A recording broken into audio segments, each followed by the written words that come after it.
Here's something BMW doesn't advertise anymore. The fastest cars they've ever built are still out there. Some of them you can walk into a dealership and buy today.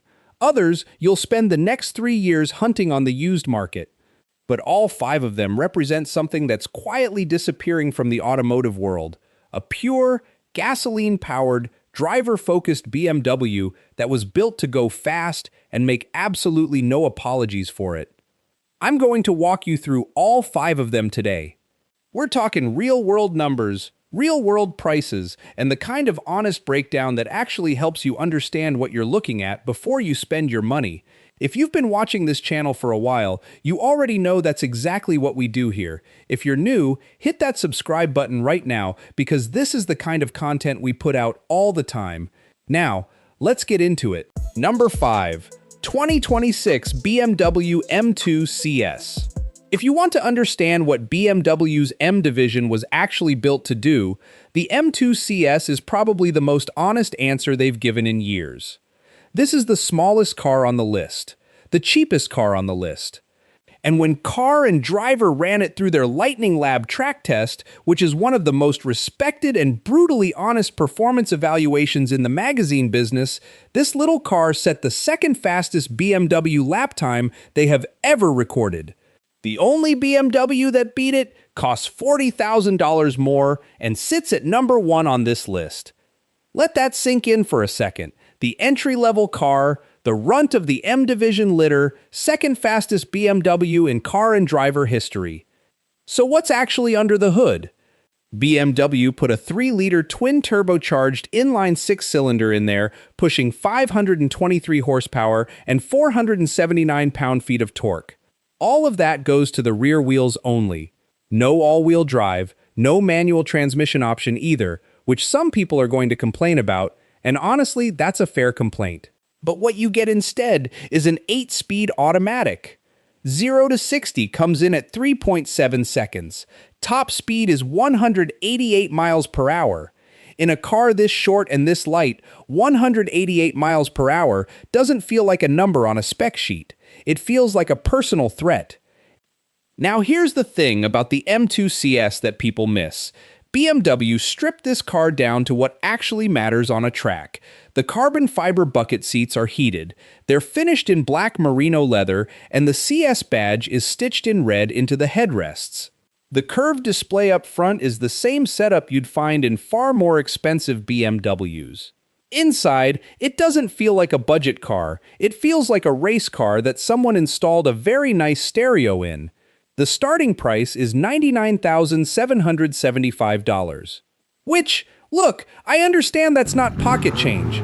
But in the context of what this car does and what it represents, it's actually one of the more reasonable ways to spend 6 figures on a performance car right now. Here's the part that matters most, though. BMW is not going to build another car like this. The industry is moving toward electrification, toward all-wheel drive, toward larger and heavier platforms. The idea of a small rear-wheel drive, gasoline-only BMW coupe that gets built specifically to go fast and embarrass everything twice its price, that era is ending. The M2 CS might genuinely be the last one.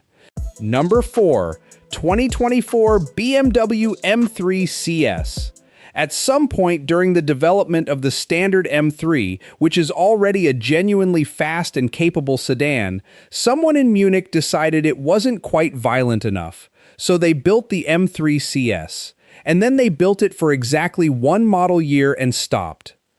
This is a 4-door family sedan. It has a back seat. It has enough room to bolt in a child's seat and do school pickup on a Tuesday morning, and it will pull away from sports cars that cost 2 and 3 times as much on the way home. The engine is the same 3-liter twin-turbo inline-6 from the M2 CS, but here it's been pushed further, 543 horsepower, 479 pound-feet of torque. Unlike the M2, this one sends power to all 4 wheels through an 8-speed automatic. The factory says 0 to 60 in 3.2 seconds. Edmunds went out and tested it and came back with 3.1. On a de-restricted section of the Autobahn, the M3 CS will run to somewhere past 190 miles per hour. I want to be specific about that Edmunds number because it tells you something important. When an independent testing organization actually goes out and measures a car and comes back with a number that beats the factory claim, that means BMW wasn't exaggerating. They were being conservative. In the current automotive landscape where manufacturers routinely oversell their products, that kind of restraint is worth noting. The interior on the M3 CS is properly done. Carbon fiber bucket seats, carbon fiber laid across the dashboard, a red stripe at 12 o'clock on the steering wheel, so you always know exactly where straight ahead is when you're pushing hard through a corner. Every element in that cabin was chosen because it serves a purpose, not because it looks good in a magazine photo. BMW killed the entire G80 generation of the M3 after this car. So the M3 CS wasn't just the most extreme M3 ever built, it was also the last of that generation. The most savage version and the final chapter at the same time. The used market right now is asking somewhere around $120,000 for a clean example. That number is only going to go up. BMW is not going to build this again. They closed that door behind them on the way out, and they didn't leave a key. Number 3. 2022 BMW M5 CS.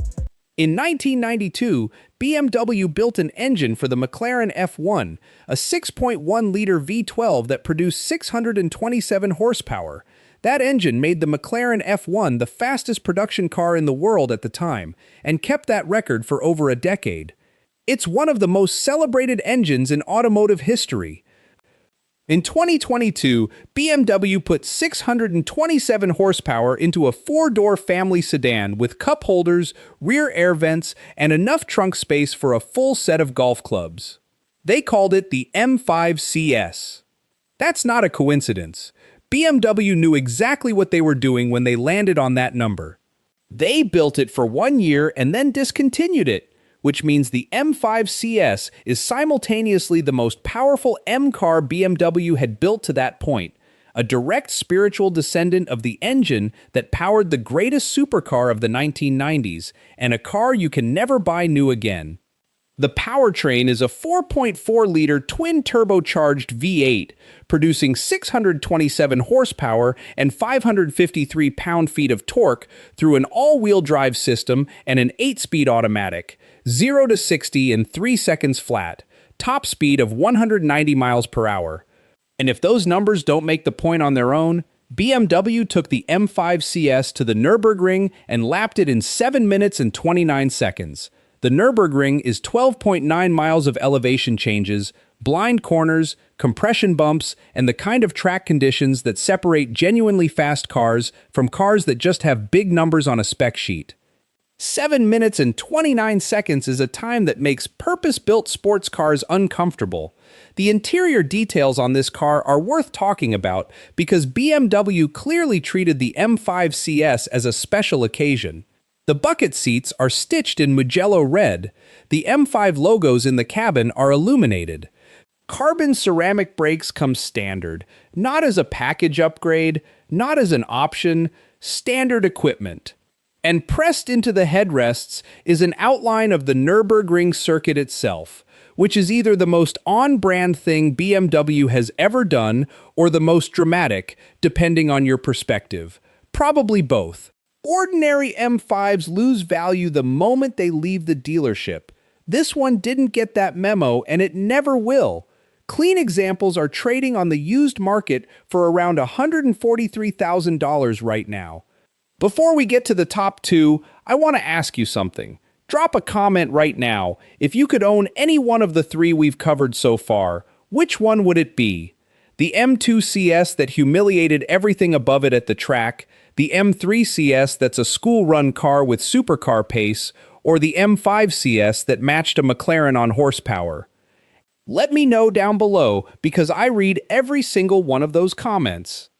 Now let's talk about number 2, which is the fastest BMW almost nobody's talking about. Number 2, 2025 BMW M8 Competition Coupe. This car has spent the last several years being overlooked. And that is genuinely remarkable considering what it's actually capable of. The M8 Competition is BMW's flagship performance coupe, 4.4-liter twin-turbocharged V8, 617 horsepower, 553 pound-feet of torque to all four wheels through an 8-speed automatic. BMW's official 0-60 claim is 3.2 seconds.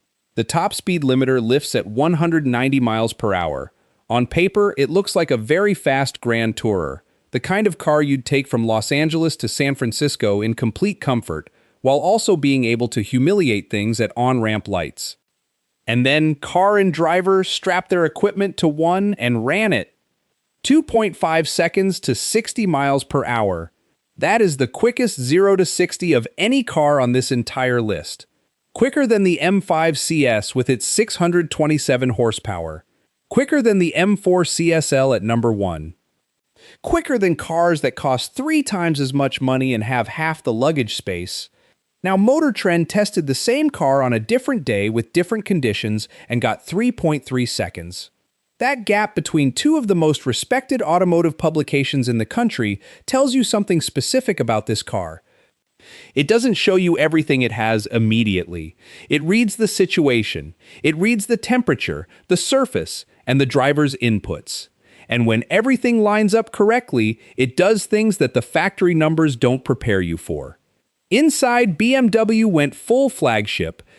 Merino leather throughout, carbon fiber trim, an available Bowers & Wilkins audio system that is genuinely exceptional. 4-zone climate control.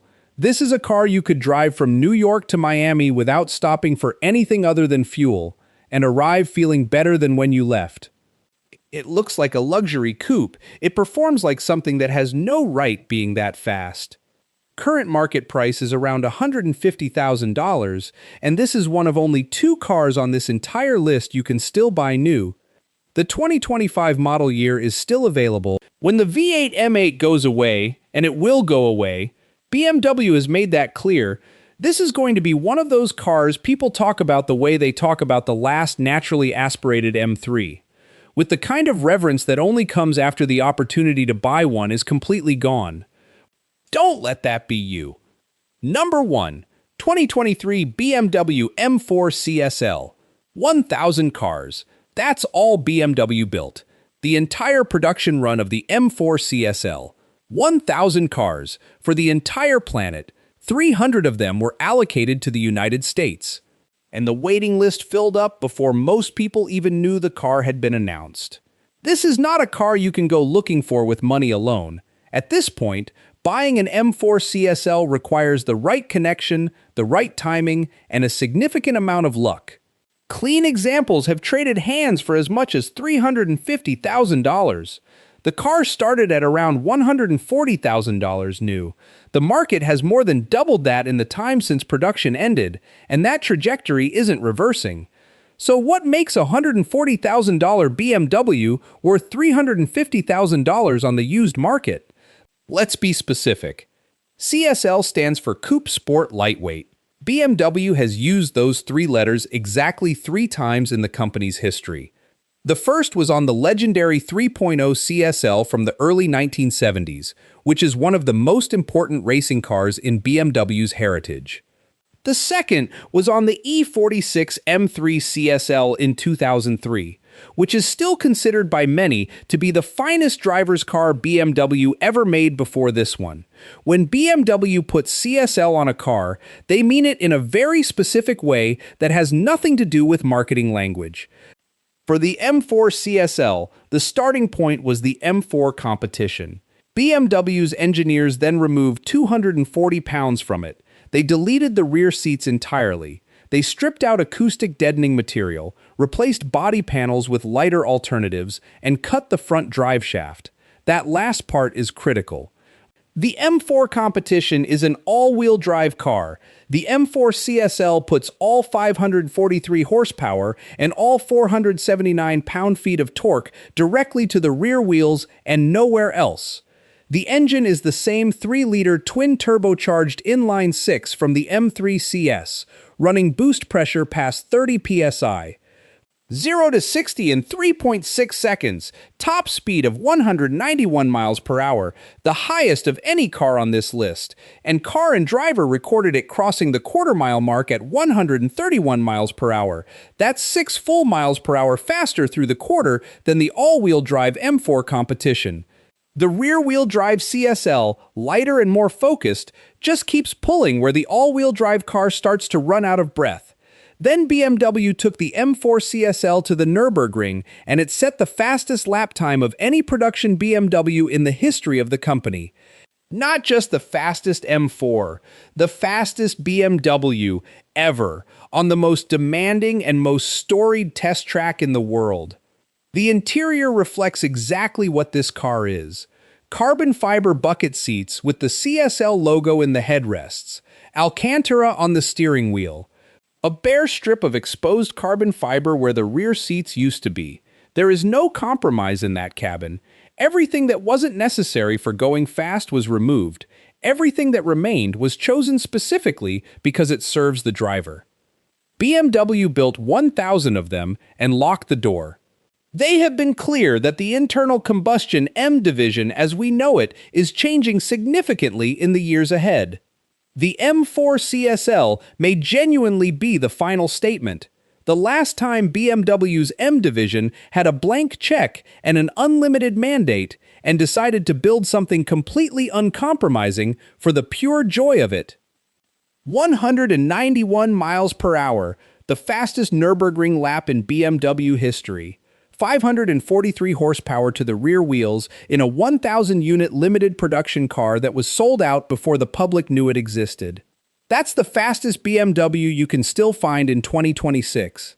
And it is exactly as significant as it sounds. So there they are, 5 BMWs that represent the absolute peak of what this company has been capable of building, and the window on most of them is either already closed or closing faster than people realize. The M2 CS is still available if you move quickly. The M8 Competition still has 2025 inventory out there, but the M3 CS, the M5 CS, and the M4 CSL, those are done. You're hunting the used market for those, and prices are not going to drop. Here's my question for you, and I genuinely want to know your answer in the comments. Which one of these 5 actually makes the most sense for where you are right now? Are you looking at the M2 CS as a weekend car? Is the M3 CS the one that makes sense because you need the back seat but you refuse to give up the performance? Or is the M4 CSL the one that got under your skin even though the price is completely out of control? Tell me down below. I read every comment on this channel and I respond to as many as I can. If this kind of content is what you've been looking for, honest breakdowns, real numbers, no hype, then subscribe and hit the bell so you don't miss what's coming next. We've got more BMW content, more performance car deep dives, and more of the buying advice that actually helps you make a smart decision. Thanks for spending your time with us today. We'll see you in the next one.